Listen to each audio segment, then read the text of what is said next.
Hello friends, welcome to Self Growth of Twin Flames 1111। Dear friends, आज हम mind में चलने वाली बहुत सारी थिंकिंग जिसे हम ओवर थिंकिंग बोलते हैं या फिर सेल्फ सबोटेज बोल सकते हैं कि वो चलता रहता है। हम कोई भी कार्य करते हैं, कुछ भी काम कर रहे हैं, लेकिन बैकग्राउंड में वो चलता रहता है जिसके कारण हम फोकस कर ही नहीं पाते हैं। और मैक्सिमम ये होता है कि कोई स्पेशल कोई एक टॉपिक है या कोई एक पर्सन है, उसके बारे में ही वो चीज़ चलती रहती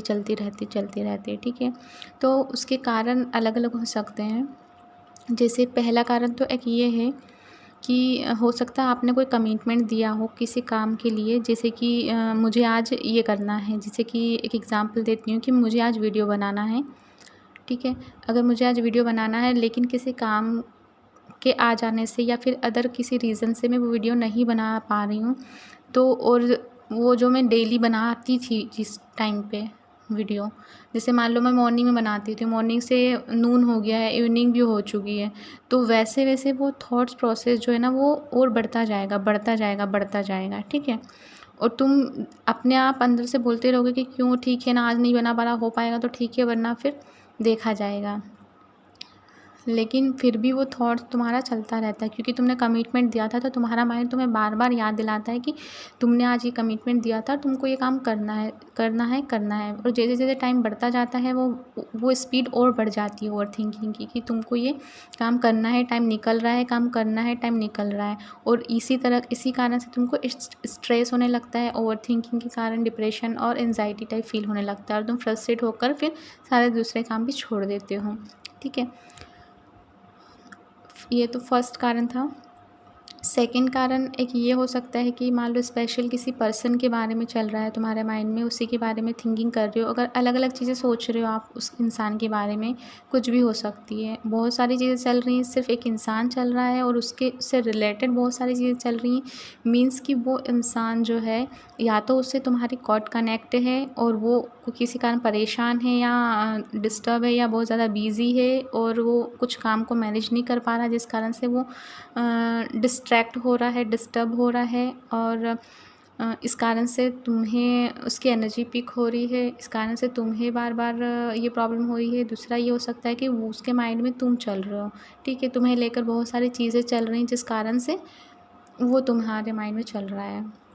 ठीक है, उससे रिलेटेड तुम्हारे माइंड में बातचीतें चल रही ताकि वो माइंड तुम्हें बताने की कोशिश कर रहा हो कि ये है वो इंसान जिस कारण से वो ये तुम्हारे बारे में सोच रहा है, या फिर इसके माइंड में तुम्हारे रिलेटेड कोई बात चल रही, इस टाइप से तुम्हें बताता है। ठीक है,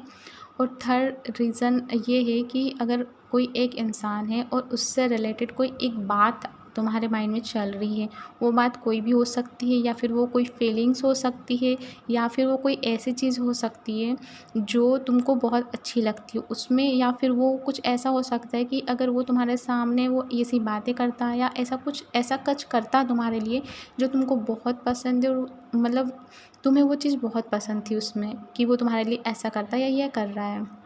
ठीक है, तो वो जो चीज़ थी जो तुम्हारे लिए हमेशा करता था और वो तुम्हें बहुत पसंद थी वो चीज़, अगर वो उस चीज़ से रिलेटेड तुमको कोई थिंकिंग चल रही है या उसकी याद आ रही है, वो मोमेंट की, वो पल की, या फिर वो एक जो एक्शन था जो वो तुम्हारे लिए करता था, ठीक है, उसकी बार बार याद आ रही है, तो इसका मतलब ये है कि तुमको वो चीज़ जो है या वो उस चीज़ की जो फीलिंग्स है, उस चीज़ की जो हैप्पीनेस थी, जो तुमको बहुत अच्छा लगता है, तो उस फीलिंग्स को तुमको रिलीज़ करना है अपने अंदर से।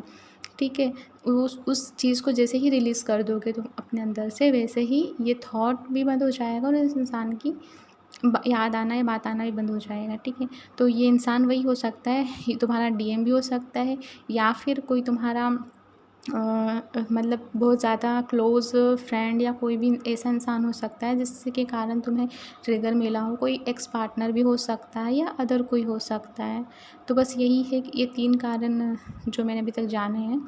ओके डियर फ्रेंड्स, तो आप इन चीज़ों पर एक्शन लीजिए। अगर फर्स्ट टाइप वाला कुछ आपको ऐसा होता है तो आप क्लियरिफाई कर दीजिए कि आपको क्या करना है, आज को आपको एक्शन लेना है या नहीं, या फिर कमिटमेंट देने से पहले आप ये क्लियर कर लीजिए कि अगर कोई और कार्य इम्पोर्टेंट होगा तो फिर मैं ये काम नहीं करूँगा, ताकि माइंड तुमको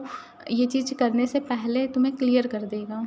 ठीक है, कि कोई और काम इम्पोर्टेंट है इसलिए, तो फिर भी ओवर थिंकिंग नहीं होगी। अगर फिर भी होती है आपको ओवर थिंकिंग, तो आप फिर से क्लेरिफ़ाई कीजिए आपके माइंड को कि आपके लिए क्या इम्पोर्टेंट है उस टाइम पे, ठीक है। उसके बाद सेकंड वाला अगर आपके साथ होता है कि कोई कोड कनेक्ट है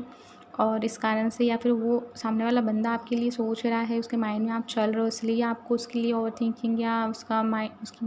बात याद आ रही है बार-बार, तो आपको अपने एनर्जेटिक कोड को डिस्कनेक्ट करना है उस इंसान से, ठीक है। और थर्ड एंड लास्ट वाला जो उसका ये है कि अगर कोई फीलिंग्स हैं या कोई ऐसी यादें हैं जो आपको आपके माइंड में चल रही, बार-बार वही चीज़ चल रही है और वैसा ही फ़ील हो रहा है, आप फ़ील कर पा रहे हो उसी चीज़ को वैसा ही, या वही सब चीज़ आपको नीड हो रही है उन सब चीज़ों की, तो फिर आपको वो एनर्जी को रिलीज़ करने की ज़रूरत है आपके अंदर से, ठीक है। और हाँ, अगर आपको एनर्जेटिक कोड को किस तरह से डिस्कनेक्ट करना है ये नहीं पता है, तो आप मुझे कमेंट्स करके ज़रूर बताएं, तो मैं आपको एनर्जी कोड डिस्कनेक्ट करने के लिए का तरीका, वैसे तो बहुत सारे हैं, बहुत ही सारे हैं, बट मैं आपको 2-3 ऐसे तरीके बता दूँगी जो ईज़िली तुरंत हो जाते हैं। और अगर उसके बाद भी लगता है तो मैं कोई 5 मिनट का मेडिटेशन डाल दूँगी, जैसा भी आपको उचित लगे आप मुझे बताना। Okay, thank you friends.